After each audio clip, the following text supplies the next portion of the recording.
I laced up my hiking boots, the worn leather creaking with each pull of the strings. It had become my evening ritual, something I did every single day without question. Walking to the next settlement, keeping my legs moving and my thoughts buried. The clock showed 4:30, and the sun hung stubbornly in the western sky, casting everything in a sickly amber glow. I pushed open the front door and immediately caught a whiff of something foul. A mixture of moisture and rot drifted through the air, originating from somewhere behind the house. The putrid smell made me gag, but I forced myself to ignore it. I had to keep moving. I began my descent down the hillside, feeling the evening breeze against my face. I passed the entrance to the old state route, maintaining my usual walking pace. I was moving at roughly 3 miles per hour, a comfortable speed to get my blood flowing. I crossed under the rusted sign that read "Detour ahead" and let out a bitter laugh. What's the point of detours now? I whispered to myself, my voice swallowed by the emptiness of the road. I continued walking along the highway, the sound of my boots crunching on loose gravel breaking the oppressive silence. When I reached the old casino, a chill ran through my body. The place had been gaudy in its heyday, but now it resembled a burnt skeleton. The massive neon sign that once flashed "Lucky Star Casino" in bright colors lay shattered on the ground, its metal frame twisted like broken ribs. The building's facade was charred black, and the windows were nothing but dark, gaping wounds that seemed to follow my movement.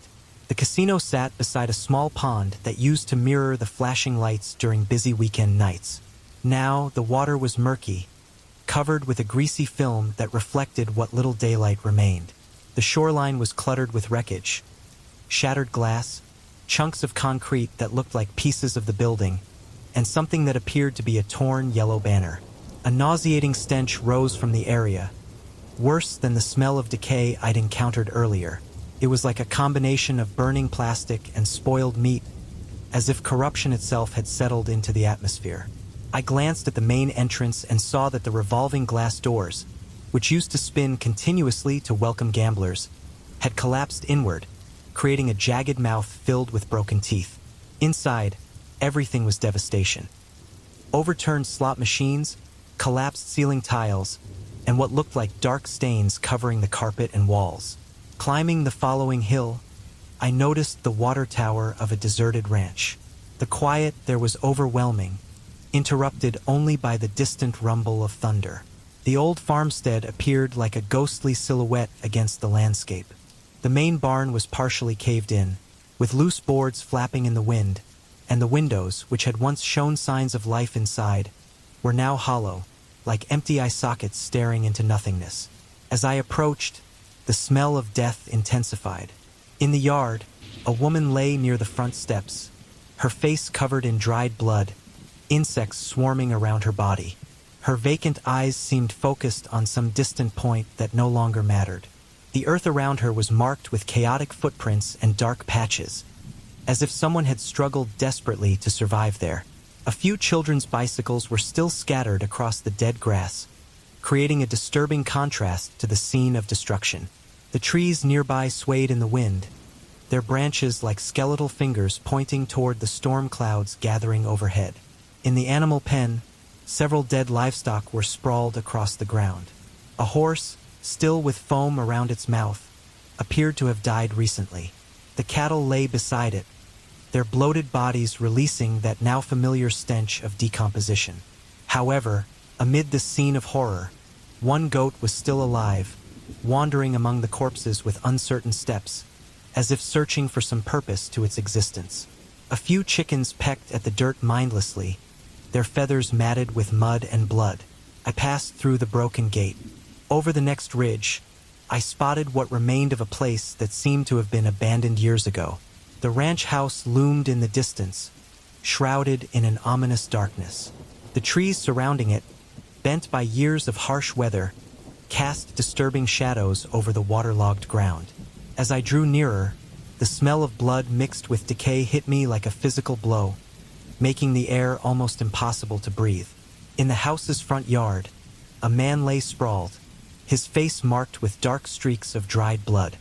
His lifeless eyes gazed up at the sky, as if seeking an answer that would never come. The wooden porch groaned in the wind, and the front door hung by a single hinge, swaying slowly like a pendulum marking the end of time. I pressed forward and passed a pickup truck buried in mud. The engine was silent, and the vehicle looked as though the earth had begun to swallow it whole. Inside the cab, a man was slumped over the steering wheel, completely still. The rotten smell coming from it was suffocating, but I no longer had the luxury of being disgusted. I walked on, my footsteps echoing on the empty road that led me toward the next town. As I passed a roadside diner, it stood completely abandoned. The neon sign, which had probably blinked constantly in better days, was dark and covered in soot. On the parking lot, bodies were scattered, travelers lying in unnatural positions, as if struck down by some invisible force. The abandoned vehicles scattered around told their own story, a frantic escape interrupted before reaching safety. The cars were all facing away from the direction I'd come from, as if everyone had been fleeing the city I'd left behind. The stench of decay filled the air, a smell I was starting to accept as part of my new existence. The sky grew darker, lit only by occasional flashes of lightning. The stars, now almost completely visible, shone over the dead town. There were no more electric lights, no signs of life anywhere. A bolt of lightning illuminated the body of a young boy, maybe 6 years old, lying next to his father. They were embracing each other, as if they had tried to comfort one another until their final moments. Just 6 weeks, 6 short weeks, and everything was gone. There weren't many people left now, maybe nobody except me. I thought about this as memories crashed through my mind. I remembered college before everything closed down permanently. I thought of my sister, my classmates, all dead, their families too. Why am I still breathing? That question haunts me every single day. Why me? Why didn't I die alongside them? Alongside everyone else? The Crimson Death took everything but left me here, alone, wandering through this massive graveyard. As I walk down this empty road, my mind keeps returning to the past, as if to torment me. I remember what life was like before it all crumbled. Streets crowded with people, voices, laughter. I remember going to university, complaining about assignments, but secretly loving the routine, my friends, the small moments that made me feel alive. My sister, I remember her. I remember what it felt like to argue with her, hear her terrible jokes, feel annoyed by her constant texting. Now, all that remains of her is a memory that cuts like glass lodged deep in my heart. My friends, David, the one I used to hang out with, watch movies at the theater, make stupid comments about everything. We laughed like tomorrow was guaranteed. My father, he died in my arms on the 15th. That day is burned into me like a scar that will never heal. I held him as he choked on his own blood, his face swollen, his eyes bloodshot and sightless, unable to see me one last time. He tried to speak, but the words never came. And then he was gone. I can't forget the feeling of his body growing cold in my arms. I remember how content we were with so little. I remember afternoons at the campus coffee shop, drinking overpriced lattes and people watching, everyone absorbed in their ordinary lives. I remember the conversations, the complaints, the sound of students talking, the music playing from someone's speakers, the smell of fresh bread and coffee. Now all of it feels like a distant dream, something that never really happened. I even miss the things I used to hate, the long lectures, the parking problems, the student loan payments. I'd give anything to have a life where those were my biggest worries again. Now all I have is silence. A silence broken only by the sound of my own footsteps and the wind carrying the smell of death. It's as if the entire world is frozen, trapped in a single moment. 6 weeks. Just 6 weeks, and it was all finished. The world, which took millennia to build, collapsed in days. And I was left here to witness it all end. Heavy clouds gathered above me, thick and pregnant with rain, occasionally illuminated by lightning streaking across the horizon. The smell of wet earth began to mix with the stench of decomposition, creating a suffocating atmosphere. The wind whistled around me, cold and damp, as if trying to drive me away from this place. Thunder rolled in the distance, growing closer, like the footsteps of some invisible monster. When the first raindrop hit my forehead, It was almost a blessing, a reminder that the world still contains something living, something not consumed by the plague. The rain came suddenly, heavy and unforgiving, soaking everything within moments. The lightning illuminated the landscape around me, revealing a scene that seemed torn straight from hell. Bodies were scattered everywhere, lying in random positions, as if the world had stopped at the moment of its greatest catastrophe. Some were still in abandoned cars, others collapsed on the ground where death had found them. Water flowed over the corpses, washing away dust and blood, but it couldn't wash away the smell. That smell, no matter how much time passed, I knew I'd never forget it. I kept walking, feeling the heavy rain beating against my clothes and skin, while my thoughts drifted to things that now seemed impossible. I'd give anything to be home on a normal day, eating a badly made sandwich from some random place, accompanied by stale chips. Pizza. How I miss pizza. That feeling of hot cheese and sauce. The satisfaction of biting into something warm and familiar. I'd give anything for pizza right now. Or even something simpler. A glass of cold, clean water straight from the faucet. Water that didn't taste like metal or death. I wondered what it would be like to sit in my dorm room, studying for exams, with the soft glow of my desk lamp lighting up my textbooks. And my phone. I remember how frustrated I used to get when I had no signal for a few minutes. Now, I'd trade my life to hear that annoying buzz of a text message, any sign that the world still existed beyond my own head. Electricity was another thing I'd taken for granted. Just flipping a switch when entering a room, opening the refrigerator to find fresh food, or turning on my laptop to waste time online. All of that had seemed so ordinary before, but now it was an impossible luxury. The rain continued falling, harder and harder. As I looked up at the sky, lightning flashed again, and more bodies appeared in the distance. Students, professors, families, people who once had hopes and fears just like me. Now they were there, motionless, as if they'd become part of the scenery. Why am I still here? I asked myself as the water streamed down my face, mixing with the tears I no longer tried to hold back. They called it VX7, the Shanghai Syndrome, but I prefer to call it the end of everything. I don't know exactly how it began. In Canada, it felt like we were protected at first. The outbreak is contained, the news report said. We're implementing all necessary precautions. Toronto Airport. A businessman returning from Asia, nothing the health authorities couldn't handle. That's what they claimed. Within days, hospitals began to overflow. It was like an invisible tsunami sweeping through entire provinces. Montreal fell first like a tree rotted from within. Suddenly, the streets were empty, except for ambulance sirens and muffled screams from behind locked doors. Nobody wanted to leave their homes, but it didn't matter. VX7 didn't need you to be near others. It found you regardless. Ontario, where I am now, was no different. The syndrome came like a shadow, quiet at first, then vicious. Stores emptied. Universities closed. Bus stations became packed with people trying to escape to where nobody knew. I saw entire families crammed into buses, coughing, unaware they were carrying death with them. The virus was merciless. Symptoms began like a common cold. A slight fever, a cough you'd ignore on any other day. But within hours, people began drowning in their own blood. I watched my father die like that, in my arms. His face swollen, his eyes red, blind, as if his own body had betrayed him. Healthcare workers disappeared first. Some died trying to help others simply vanished, maybe running away. I don't judge them. Who could fight against this?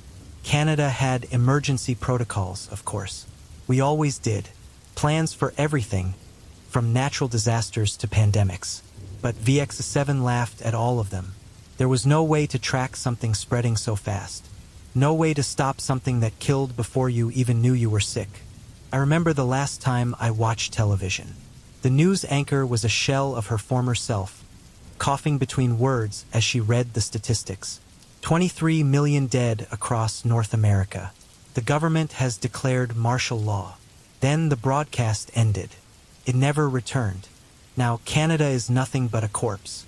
An entire country transformed into an open-air morgue. The cities that once thrived with life are deserted, filled only with abandoned cars and bodies slumped in the driver's seats. Houses that once felt like sanctuaries are now empty, except for signs of struggle. Overturned furniture, bloodstains on the walls, locked doors that nobody will ever open again. The smell, that's the worst part. You never get used to it. Decay has consumed everything. The air is thick, as if the very atmosphere is dying along with the people. I wonder if it'll ever disappear. Maybe not.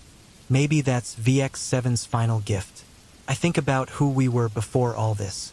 Rich people driving expensive cars, living in fancy condos, making plans for the future.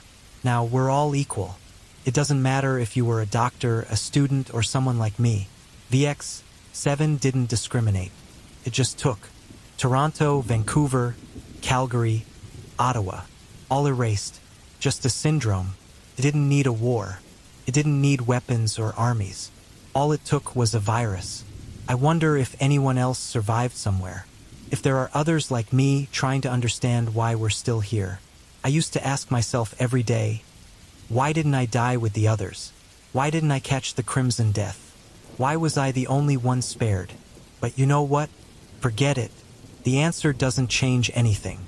I walked into a dusty convenience store and found a forgotten energy bar. It was slightly crushed, the wrapper faded, but it was still food. I picked it up, tore it open slowly, and took a bite, tasting the artificial sweetness, though it seemed different, as if my sense of taste had changed. While searching through the store, I saw a woman lying next to the lottery machine. She had died there, her scratch-off ticket still in her hand. Dried blood pooled around her, and the air was heavy with the smell of rotting flesh. I continued along the empty road, the soles of my boots echoing on the cracked pavement. The town appeared on the horizon like all the others, dead, silent, the same scene I had memorized by now. As I got closer, I saw the town welcome sign at the entrance, burned, the remains of the name charred and illegible. The metal was warped, as if it had survived hell itself. On the streets, hundreds of abandoned cars blocked the roads, making passage impossible. Many drivers were still inside, dead, their bodies held in place by seatbelts. Some had their heads collapsed against the steering wheels. Others had their eyes open, staring at nothing. I kept walking, the stench of death floating in the air around me. I stepped over a fire hydrant and saw an elderly man lying beside it. His gray hair was matted, and his skin, dry and pale, seemed almost fused with the asphalt. Further ahead, a woman lay on the sidewalk, her fingers still reaching toward her apartment building's entrance. Maybe she had tried to get back inside. Maybe she thought she'd be safe there. It didn't matter. The world didn't end with explosions or anything dramatic. There wasn't a comet streaking across the sky or earthquakes tearing the ground apart. It wasn't a nuclear war reducing everything to ash or solar flares destroying all technology. It was just a syndrome nobody could stop. VX7, the Crimson Death, silent and deadly, erased millennia of human progress in just weeks. I looked at the town again. Its empty streets, silent houses, shops left open with ransacked shelves. The world collapsed because of something so tiny we couldn't even see it. Just a syndrome. That was enough to destroy everything we had created. Thunder rumbled in the distance, announcing the approaching storm, and the wind grew colder. A flash of lightning illuminated the street ahead, revealing more bodies. I saw a teenage girl lying next to a skateboard, a school bag spilled open behind her. A few steps further, there was another body. What looked like the girl's mother, arms stretched out, trying to protect her until the very end. Has this happened before? Did another civilization, at some point, fall to something this simple? Thick raindrops began to fall heavily, exploding against the pavement, forming puddles that looked like broken mirrors reflecting the sky. The wind howled, sharp and cutting, and the thunder crashed through the air, making the ground shake beneath my feet. The town was dead, but it felt like nature itself wanted to remind me there was still power in the world, even if only to destroy what remained. I ran. My steps splashed water everywhere as I searched for shelter. The cold cut through my skin, and the rain-soaked clothes stuck to my body, making every movement more difficult. I looked around, but everything seemed empty, abandoned. Silent buildings, shattered windows, abandoned cars forming a useless maze. With each lightning flash, the scene lit up for an instant, revealing details I wished I couldn't see. Corpses scattered in the streets, some half-submerged in puddles, others lying in impossible positions, like discarded toys. Finally, I spotted a small house with open windows and a door hanging ajar. I ran toward it, ignoring the smell coming from inside. I already knew what I'd find, but I had no choice. I stepped in, pushing the creaking door open, and closed it behind me to block out the wind. Inside, the smell was almost unbearable. Mold, decay, and something sickeningly sweet I couldn't identify. The living room was filled with dusty furniture, papers scattered on the floor, and dark stains on the walls. On the sofa, a family sat, or what was left of them. All had swollen faces and dark marks around their mouths and noses, their hands still touching each other as if they had faced death together.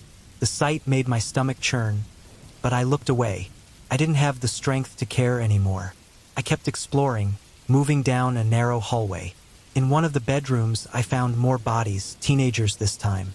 A girl clutched a blood-stained phone, and a boy lay beside her, staring blankly at the ceiling. I left quickly. I couldn't stay in that room another second. But outside, the rain was an impenetrable wall. Lightning illuminated the broken windows, and the thunder was so loud it felt like it would collapse the house's walls. I sat on the kitchen floor, leaning against an old dishwasher, trying to ignore the constant dripping sound from the numerous leaks in the ceiling. My stomach cramped, and hunger felt like a blade twisted in my gut. I looked around, my eyes adjusting to the dim light. Then I saw it, the pantry. I crawled to it, my hands shaking from the cold and desperation. I pulled the door open, and surprisingly, there wasn't much of a smell, just dust and staleness. Even so, I kept searching. Among the empty boxes and expired packages, I found something that felt like a miracle. A can of beans, still sealed. My fingers gripped the can like it was treasure. I checked the expiration date. It was good for another 6 months. I laughed to myself, a dry, hollow sound, because who cared about expiration dates now? I took the can and searched through the kitchen for something to open it. Finally, I found a dull can opener. When I managed to open the can, the smell of the beans wasn't exactly appetizing, but it was still food. The rain kept pounding outside, but in that moment, with the can of beans in my hands, I felt more human than I had in weeks. I ate the beans cold, straight from the can.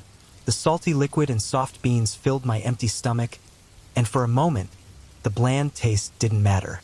It was nourishment in a starving world. It was life in a world of death. I leaned against the wall, listening as the thunder slowly moved farther away. Outside, the world was finished, but here, with that empty can beside me, I allowed myself a moment of rest.